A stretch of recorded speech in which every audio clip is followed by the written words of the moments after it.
We are back, folks. This is an early morning, pre-going to work video review, which I hope to squeeze in as much as I can. Might have to make it in multiple segments. Got my morning coffee here. This is a request from my good friend Ryan, who lives in Summerlin, Las Vegas. If you ever stop by the Trader Joe's in Summerlin, Vegas, say hi to my good buddy Ryan. He has been bugging me for months. He really wanted my wife to co-review this movie, but it's not working out that way, and I just want to get it in the books because of the other movies I want to talk about. He has been bugging me for months to review the 1989 Batman film, and I have it on DVD, and I have not seen this movie. I think me and my brother wanted to watch it circa, 2009, and all the video rental stores were starting to go to the wayside at that point, and we drove all the way out to the LA area from Orange County to find a DVD copy. I think we ended up getting it at Amoeba Records. It's like 30 miles from my house. So I can't find my DVD copy because I'm in the process of moving and it's packed away. So yesterday I was at the thrift shop scrounging for VHS tapes because they're cheap and they're just a cool thing on the shelf. Gotta have a hobby, gotta hoard something, hard media. And I found an X-video rental copy of Batman to review. And this is my least favorite type of VHS to collect. I prefer original boxes. I know a lot of people are partial to the X-video rental style boxes. There's the movie.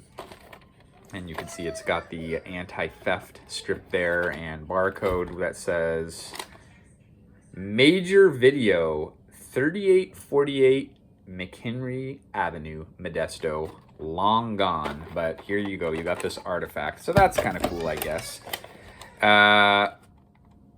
Tape looks good. I'm sure it's heavily played because it is a 30-plus-year-old video rental copy. And I got some notes. I have not seen this movie in at least 15 years. So we're going to see it with fresh eyes, talk about it. Just a little dialogue here on the movie for those of you who are not familiar with it. I'm sure if you're watching the review, you probably are, and you just want to hear somebody else's take on it. 1989, 73% on Rotten Tomatoes, 7.5 out of 10 IMDb, and 84% Google user reviews. Directed by Tim Burton, and per my Wikipedia research, they had hired him to direct this movie in 1986, but didn't greenlight it until the 1988 success of his Beetlejuice film, which I own also on VHS, but surprisingly, I have never watched. That movie also stars Michael Keaton, and he was not the original choice. They weren't really sure about picking Michael Keaton to play Batman, and they put a powerhouse Jack Nicholson to play Joker, as you know. He wanted top billing in the role. It even says you could even see top billing Nicholson before Keaton on the box, and then he wanted a portion of the box office total. The movie has a Danny Elfman soundtrack, which is common for a Tim Burton film. They do a lot of collaboration together. $48 million budget, went over budget, but it made $411 million at the box office, and it was the 5th highest grossing film at the time in 1989. Also, a side note, per Wikipedia, the Beetlejuice movie kind of influenced this movie. They have a similar vibe. Don't know if I haven't seen Beetlejuice. It won an Oscar for Best Art Direction. And I know that the Joker role kind of gets to people's heads. I know there's that classic story when Heath Ledger was going to play Joker. Jack Nicholson told him to be careful about it because it kind of makes you crazy. And first watch in over 15 years. Let's watch it with fresh eyes, like I said. We'll circle back around and talk about it afterwards and see how I rate it on the 1 to 5 scale. And we will also talk about the horrible 4:3 aspect ratio and how a 30-year-old VHS rental tape looks on a CRT television. Bear with me, folks. We're putting it in. Why isn't it starting? There we go. Listen to that high-frequency electrical hum. Or buzz? I don't know.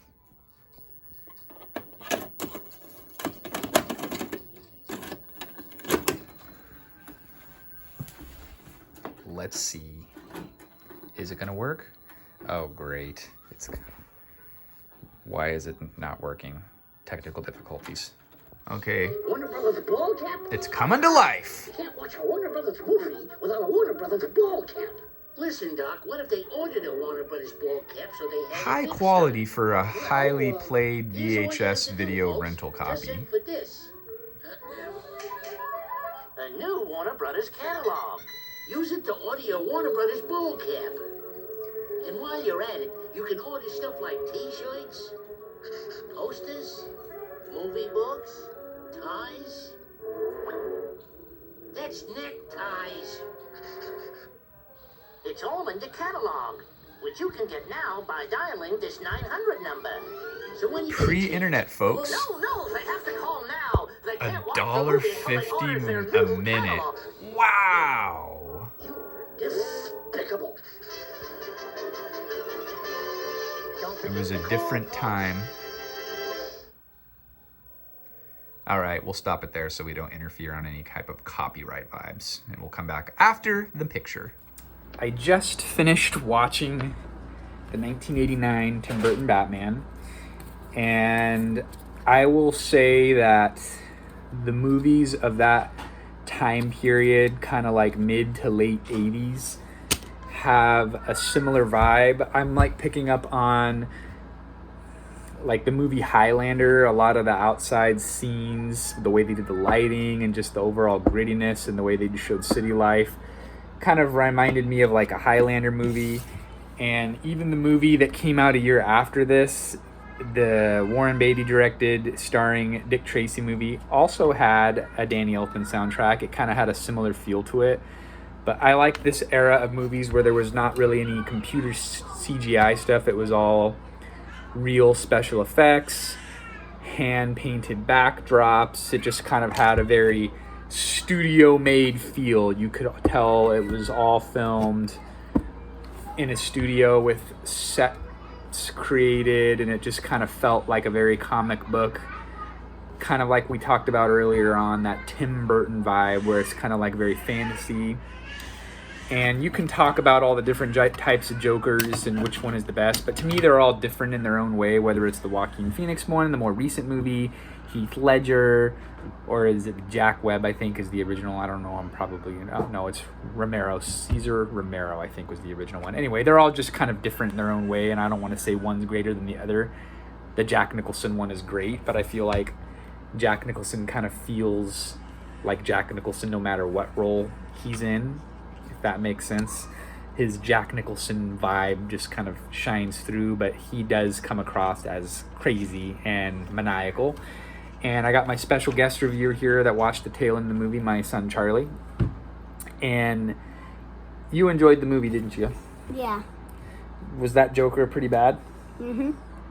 What would you rate this movie on the 1 to 5 scale? I would rate it maybe about 9. So you're a 9 out of 5. Mm-hmm. That's fair, because if I'm 5 out of 5, I thought it was, I wanted to say perfect movie, but the Danny Elfman soundtrack to me and this movie is iconic. And I think they even carried it over to the 1990s animated series, but that's what I remember from the soundtrack from as a kid. Michael Keaton, to me, when I think of Michael Keaton, I always think of him in Mr. Mom, and he still kind of has comedic vibes, even as the Batman / Bruce Wayne. Is he the favored Batman? I don't know. Like I said, just kind of like the Joker, they're all different. Can you compare Michael Keaton Batman, George Clooney Batman, Christian Bale Batman? But to me, like, if you're looking for more like a real-to-life Batman movie where it's not as like comic booky, where they're kind of blending timelines, where it's like 40s, 50s, all these different timelines and the fashion and everything are blurred. Clearly this movie was in the 80s, but then like I felt like there was like trying to tie back into like the 40s and the 50s with a lot of the way that people dressed, or even like the reporters. And I even kind of like saw this Steven Spielberg type of a vibe where they would do like the soft lighting like you would see in some of his 80s movies. To me, a lot of influences were in this movie from other films of the time, like I don't know why, but I think of Taxi Driver 2 when I think of this movie. Very gritty, and it's a dark movie. This movie's got a lot of dark lighting, a lot of dark shadowy moments, signifying to me like kind of the evil undertones of this Joker and this evil Gotham villain. But what did you like about the movie? What was your favorite parts about it? I think my favorite part was the part when he got pushed off that big building. Justice was served. And we see a different Joker origin story in this movie than, like, let's say the newer Joker movie that just came out recently in the last couple of years with Joaquin Phoenix. So I still need to watch part 2 because a part 2 rate's even higher than this one, but I'm still going 5 out of 5. I loved it. It's an 80s classic. Samuel, do you want to say anything on camera? I'm pretty sure Samuel's gone. Samuel's gone. So you didn't have my wife as a special guest reviewer, but my son gave it 9 out of 5. So it's a high-scoring movie for both of us. Until next time, folks, check it out. If you haven't seen it, let me know if you have seen it. I'd like to know your thoughts. I mostly just made this for my friend, so we'll see you later.